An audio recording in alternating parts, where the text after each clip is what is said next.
დატბორილი სახლები, განადგურებული საოჯახო ტექნიკა და დახოცილი შინაური ცხოველები ხაშურის მუნიციპალიტეტში ზარალს ითვლიან.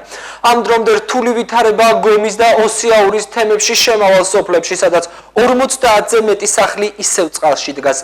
სტიქიის ზონაში სალიკვიდაციო სამუშაოები უწყვეტ რეჟიმში მიმდინარეობს. თამარადვაძე ცოტა ხნის წინ დაბრუნდა ხაშურიდან.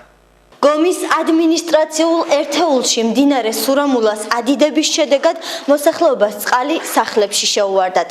დაახლოებით 50-ზე მეტი ოჯახი სწორედ ამ მდგომარეობაშია. ადგილობრივებს დაუზიანდათ საყოფაცხოვრებო ტექნიკა, ასევე ავეჯი. მათ დაეხოცათ შინაური ცხოველები და ფრინველები. ისინი დახმარებას ითხოვენ. ასე გამოიყურება უკვე მესამე დღეა სოფელ გომში საცხოვრებელი სახლების პირველი სართულები. კალაპოტიდან გადმოსულმა სურამულამ 50-ზე მეტი სახლი დატბორა. განადგურებულია საოჯახო ტექნიკა და დახოცილია შინაური ფრინველი. სახლებიდან და ეზოებიდან წყლის ამოტუმბვა ამ დრომდე ვერ ხერხდება. პირველ რიგში ვფიქრობდით, რა თქმა უნდა, ბავშვები უნდა გამოეყვანათ. ვისაც მეორე სართული აქვს, აიყვანეს. მე ახლა ერთ სართულიანში ვარ და რაც შემეძლო მაღლა ავდგი. დავცალეთ, რაც გქონდა პადულები კიდე კაი დავცალე, ყველაფერი პადვალში წყალი შემოვიდა, გარაში წყალი შემოვიდა. შენი სადამდეც არის, ფანჯრებზეც გადადიოდა ეგრე წყალი და ის სახში კიდე უფრო ის არის. აქ კიდე ცოტა გაიწოვა, ეხლა იქ რო გაჭრეს თორე. ამას ყველაფერი სველია და ყველაფერი გაუბედურებულია. ყავს ორი მცირეწლოვანი პატარა ბავშვები, იქით აქვს გადაყვანილი. პირველი ჯგუფის ნათლო მოხუცი და ასე ვართ, რავი, ამ ზამთარ სად უნდა წავიდეთ, მართლა არ ვიცი და რა გვეშველება ისიც არ ვიცი. ასეთ ცივისწიან სახლში თუ იცხოვება, არ ვიცი რა.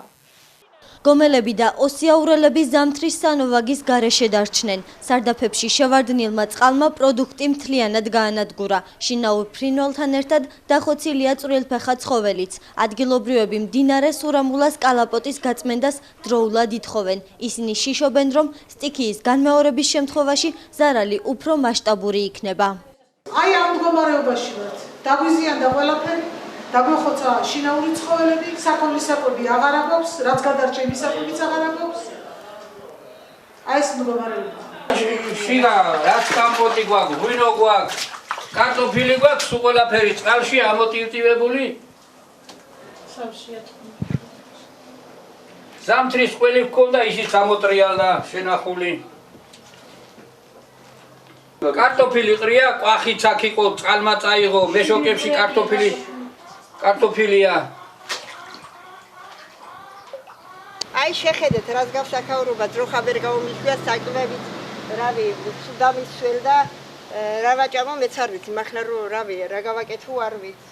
თუ არ გაწმინდეს, რავი, გამგებელმა გითხრათ 15 კილომეტრიო გასაწმენდიაო. და ეგ თუ გაწმინდა, არაფერი არ იქნება აქა. მუშაობთ ამ საკითხთან დაკავშირებით, რომ პროექტს გავაკეთებთ აუცილებლად არსებული მდინარის კალაპოტის გასუფთავების და შემდგომი რეაბილიტაციის, რომ მსგავსი შემთხვევები მეორედ აღარ მოხდეს.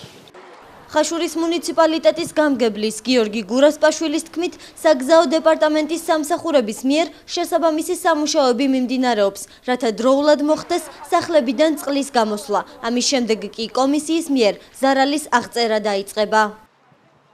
ამ წუთში სახლებში არის დატბორილი, ვფიქრობ, რომ ამ პრევენციული ღონისძიების შემდეგ უკვე უმოკლეს დროში დაიწურება ეზოები და რის შემდეგაც გამგეობა მაქსიმალურ დახმარებას აღმოუჩენს ჭების და ტუალეტების გაწმენდაში. შემდგომში უკვე საშუალება მოეცემა კომისიასაც, რომ შევიდნენ სახლებში და აღწერონ მიყენებული ზარალი. ხაშურის მუნიციპალიტეტში მოსახლეობა უკვე მეხუთე დღეა სტიქიას ებრძვის. დაზარალებულებს იმედი აქვთ, რომ მთავრობა დაეხმარებათ.